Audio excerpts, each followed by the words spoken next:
سؤال ليك يا برنس، اما لو الماتش ده كان بيتلعب في مصر، الماتش ده لو كان بيتلعب في مصر، التذاكر كانت هتخلص امتى؟ يا جدعان التذاكر ما كملتش 5 دقايق، ما كملتش 5 دقايق والتذاكر خلصت. هوا كده هوا.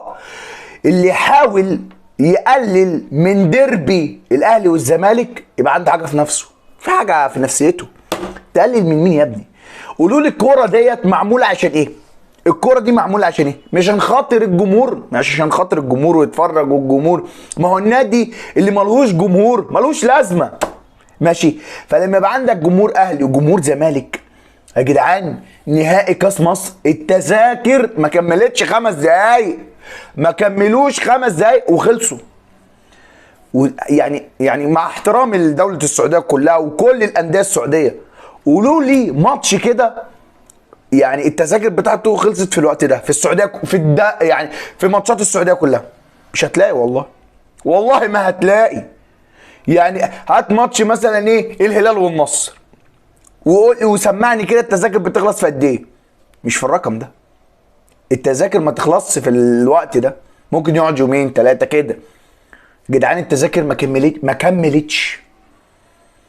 عشان تعرف حجم جمهور الاهلي وجمهور الزمالك عامل ازاي، عشان تعرف حجم جمهور الاهلي وجمهور الزمالك عامل ازاي.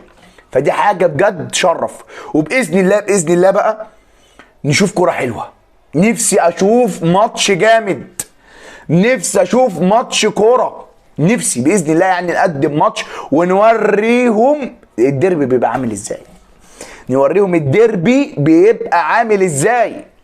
تمام يا شباب؟ تمام. معالي المستشار تركي آل الشيخ يا برنس يعني بيزود الفلوس اكتر.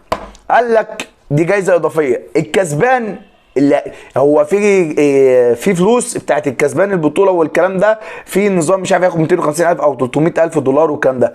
النهارده تركي آل الشيخ اعلن ان في 500,000 دولار اللي هيكسب الكاس زياده يا باشا. خد. فانت متخيل المكافأة زادت فتخلي كل فرقة الاهلي والزمالك يا باشا احنا عايزين ننزل نكسب. دافع اكتر الدولار بقى، وشوف الدولار عامل كام اليومين دول. تمام. وبرضه زودوا اللي هياخد احسن لعيب في المباراة هياخد 50,000 دولار. يعني هتلاقي بقى كل لعيب نازل هياكل النجيلة. يعني هتتفرج على ماتش كورة. تمام. ولكن انا نفسي بقى اشوف الجمهور بدخلات مرعبه، دخلات جامده، نفسي عشان ان شاء الله نقدم ونوريهم يعني ايه الديربي اهلي وزمالك. يعني ايه اهلي وزمالك؟ سامعيني؟ يعني ايه اهلي وزمالك؟ اهلي وزمالك ده غير الليله دي كلها.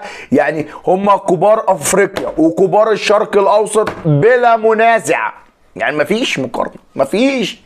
بيمروا بازمات، ما بنجيبش لعيبه عالميه، بس هيفضل الاهلي والزمالك وهم الاهلي والزمالك مهما كان، ومهما قارنت ومهما عملت هيفضل الدرب المصري الاهلي والزمالك هو الاقوى في الوطن العربي. مفيش مقارنه، مفيش مقارنه. ولكن يا جماعه ده رقم قياسي يا جماعه. 5 دقايق 5 دقايق تحس ان الجمهور عارف قبل لما الموقع يعملها. قاعدين يا باشا، يعني في ناس قعدت 4 ساعات و5 ساعات ما حجزوش، ان من كتر ما التذاكر عليها اقبال كبير، هي التذاكر خلصت والناس كانت قاعده والموقع حنك. الموقع اتصدم. وان شاء الله يعني نشوف مباراه حلوه.